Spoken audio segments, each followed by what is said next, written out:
বন্দে মাতরম। বনফুল।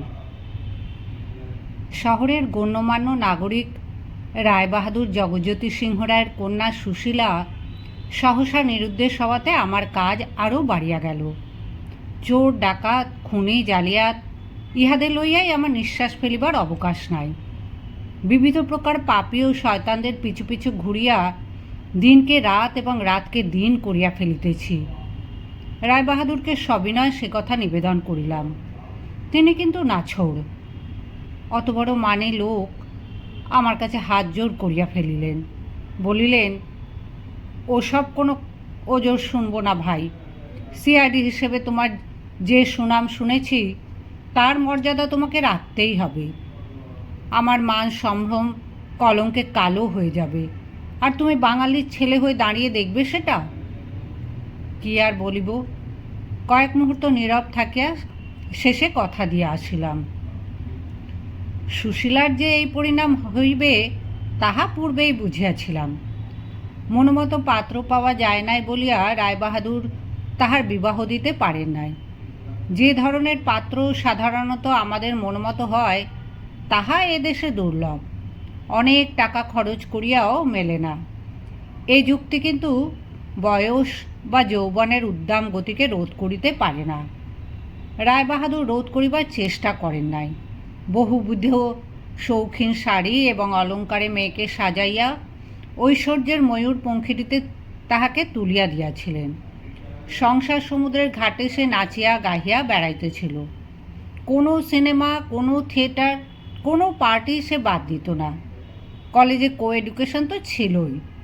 ইহাই আজকালকার হাওয়া এবং ইহাই নাকি সভ্যতার মানদণ্ড। এ অবস্থায় যাহা ঘটিবার তাহাই ঘটিয়াছে, বিস্ময়ের কিছু নাই। সুশীলার নাগাল কিন্তু সহজে পাইলাম না। দেখিতে দেখিতে প্রায় 7-8 মাস কাটিয়া গেল। রায়বাহাদুর পরিচিত মহলে প্রচার করিয়া দিলেন, সুশীলা ব্যাঙ্গালোরে তাহার জ্যাঠামশায়ের কাছে গিয়েছে। সেখানে একজন খাঁটি মেম সাহেবের নিকট সে নাকি লেখাপড়ার সহিত বিলাতির সহবত শিক্ষা করিতেছে। তাহার পর বিলাত যাইবে। পরিচিত মহল রায়বাহাদুরের সামনে দেঁতো হাসিয়া হাসিয়া আনন্দ প্রকাশ করিল, কিন্তু আড়ালে তাহারা যে হাসি হাসিল তাহা অন্য প্রকার। যাই হোক, এইভাবেই চলিতে লাগিল। আমি পারতপক্ষে রায়বাহাদুরের সহিত দেখা করিতাম না। দেখা হইয়া গেলে সত্য কথাই বলিতাম। যথাসাধ্য চেষ্টা করিতেছি। লোক লাগাইয়া চেষ্টা করিবার উপায় ছিল না, কারণ রায়বাহাদুর ব্যাপারটা গোপন রাখিতে বলিয়াছিলেন। এলাহাবাদে সিধু গুন্ডার পিছু লইয়াছিলাম। সিধু গুন্ডাই যে প্রকাশ্য দিবালোকে একটা মারওয়াড়িকে খুন করিয়া তাহার টাকার থলিটা ছিনাইয়া লইয়াছিল সে বিষয়ে কাহারও সন্দেহ ছিল না। কিন্তু লোকটা এমনই ধূর্ত যে কিছুতেই তাহাকে ধরিতে পারিতেছিলাম না। সে যে শহরেই আছে তাহারও প্রমাণ পাইয়াছিলাম, কিন্তু কোথায় যে আছে তাহা নির্ণয় করা যাইতেছিল না। সমস্ত হোটেলে এবং খাবারের দোকানে আমার গুপ্তচর ছিল। একজন আসিয়া খবর দিল যে শহরের বাহিরে যে ডাস্টবিনটা আছে সেখানে নাকি গভীর রাত্রে সিধু খাবার লইবার জন্য আসে। একটা লোক সন্ধ্যার সময় সেই ডাস্টবিনের ভেতর তাহার জন্য খাবার রাখিয়া যায়। কাছেই একটা গাছ ছিল। সন্ধ্যার পর তাহার উপর চড়িয়া বসিয়া রহিলাম। একটু পরে সত্যই দেখিলাম একটা লোক ডাস্টবিনের শালপাতা মুড়িয়া কি যেন রাখিয়া গেল। বুঝিলাম একটু পরে সিধু আসিবে। সিধু অনেক রাত্রে আসিল, এবং আসিল সাইকেল চড়িয়া। এটা আমি প্রত্যাশা করি নাই। আমি গাছ হইতে নামিতে না নামিতেই সে খাবার লইয়া অন্তর্ধান করিল। আমার কিংবা আমার সঙ্গের কনস্টেবল দুজনের সাইকেল ছিল না। আমরা পদব্রজেই সিধু যে পথে গিয়েছিল সেই পথেই চলিতে লাগিলাম। সাইকেলটা কিছুক্ষণ পরেই আঁধারে মিলাইয়া গেল, তবু আমরা চলিতে লাগিলাম। দুই দিকে ফাঁকা মাঠ, জনমানবের চিহ্ন নাই, গভীর অন্ধকার।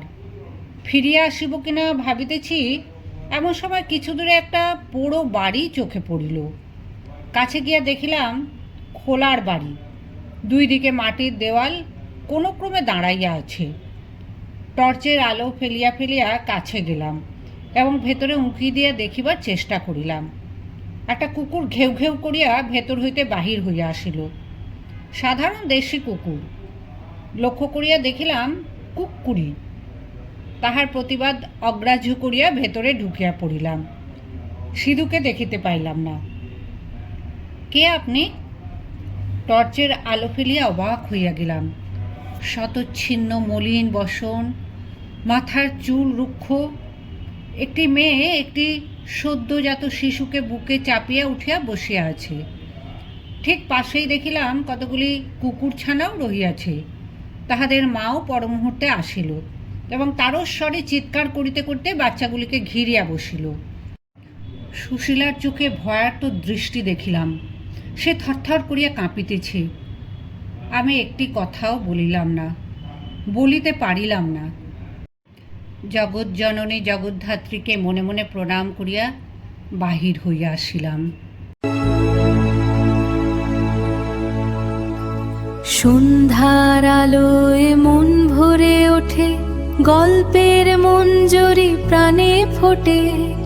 এখানে সব কথা সুরে বাঁধা, মঞ্জুর গল্প মঞ্জরি।